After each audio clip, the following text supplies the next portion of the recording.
This Boost mobile store in North Dixie is just one of the 3 stores that were broken into, but here they were able to capture 4 young men on camera. Take a look at this surveillance video. You can see something get thrown through the door, then a group of young men climb through and rummage through the store. They grab what they can in less than a minute and then run out. I watched the video with the store's manager, Jerry Motter. Words that I cannot say on TV, I bet. I was mad. Modern's wasn't the only store targeted. Along with the Boost mobile break-in on North Dixie, police say there were attempted break-ins at Metro PCS stores on South Smithville Road and North Main Street. All of it happened around 6 a.m. Police say these stores are popular targets because expensive smartphones can be sold on the street for a large profit. These were young teens just looking for trouble and looking for easy pocket cash. But one second decision is now going to put them in jail for a very long time. No one was available to comment on camera for Metro PCS, but they told me the would-be robbers weren't able to get inside because the glass didn't shatter. Motter says incidents like this make it hard for small businesses to survive, which hurts the area. If one of our stores closes down, that's one less store that they have to go buy a cell phone for, and an affordable one at that. Police are still investigating to see if these incidents are connected. Malik, Perkins, News Center 7. One of the people who lives here tells me he was sleeping in the living room when the car came crashing through and it just narrowly missed him. I jumped up, it scared me. Curtis Hoskins says he was caught off guard when a driver smashed into his living room. Police say the driver was trying to turn onto Wayne Avenue when he lost control. Hoskins called out to the driver to stop him from causing even more damage. So the guy said, turn the car off, in case he had any gas leaking or anything like that. I wouldn't want it to blow up because I had oxygen in there. You can see in the video that roughly 3/4 of this car is inside of the house. It came to a stop right next to where Hoskins was sleeping. I was just feeling lucky that he wasn't over about 6 more feet. If he was over 6 more feet, I'd been hurting. Crews were able to pull the car out of the rubble, but it is going to take some time to repair the house. William Fisher, who was upstairs at the time of the accident, says he isn't surprised by this at all. It happens all the time, as you know. In fact, it happened the other day. Fisher was referring to this crash from Thursday when a car went through the front door of a home in Kettering. But regardless of how common these accidents are, Hoskins says coming within 6 feet of a car that came slamming into his living room is cutting it too close. Telling you what, after this, I think we'll be finding someplace else to live. And officials say no one was seriously injured in this crash. Reporting in Dayton, Malik, Perkins, News Center 7. This is where this home on Drummer Avenue used to stand, but the city had to tear it down because the flames damaged it so badly there was a risk that it would fall on nearby houses. This is what firefighters were facing when they arrived on scene. Flames burning through the roof of this home. It took crews nearly an hour to put the home out.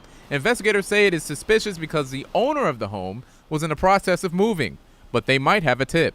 The next door neighbor has security cameras, and so we're hopeful that the cameras may have picked up something. The nearby homes were also damaged and those neighbors were displaced. Sky 7 was there when the city carried out an emergency demolition because the building was a hazard. District Chief Rose says the fire nearly destroyed everything in the house. There's nothing worth saving anymore. It isn't worth it. Not worth the risk. Later on, the homeowner came to the scene but declined to speak on camera. She says she thinks she knows who set her house on fire. A friend of hers who lived across the street said this couldn't have happened at a worse time. And today was the day she was going to sell it too, and that's even worse. Yeah, because now it's like she has no place to go, nothing to turn to.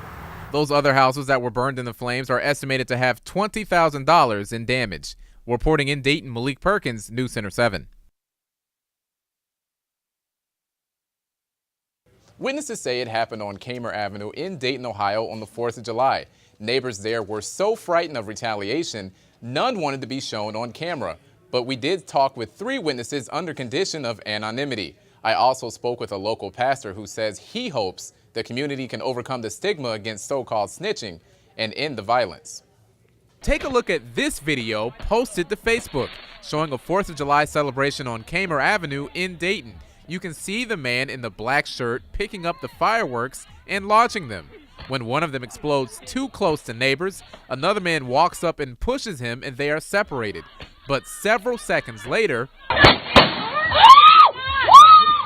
You can hear what appear to be gunshots. I went to the neighborhood the next morning and saw a deflated bounce house seen in the video and boxes of fireworks on the street. I talked with 3 witnesses who say they saw the shots fired. None wanted their faces shown on camera, but one woman did say the whole thing is frustrating. It's a shame that children cannot enjoy a day like the 4th or to be able to be outside playing. I checked with police dispatch. They said they did not receive any calls about the shooting. The woman I interviewed says violence in recent years has created a culture of silence. We live in a neighborhood now where we have people that are afraid to speak out because they're afraid that people are going to come back and harm them. I reached out to Pastor Norman Scarce of Gateway Cathedral Church. He has spent years pushing back against violence in our area.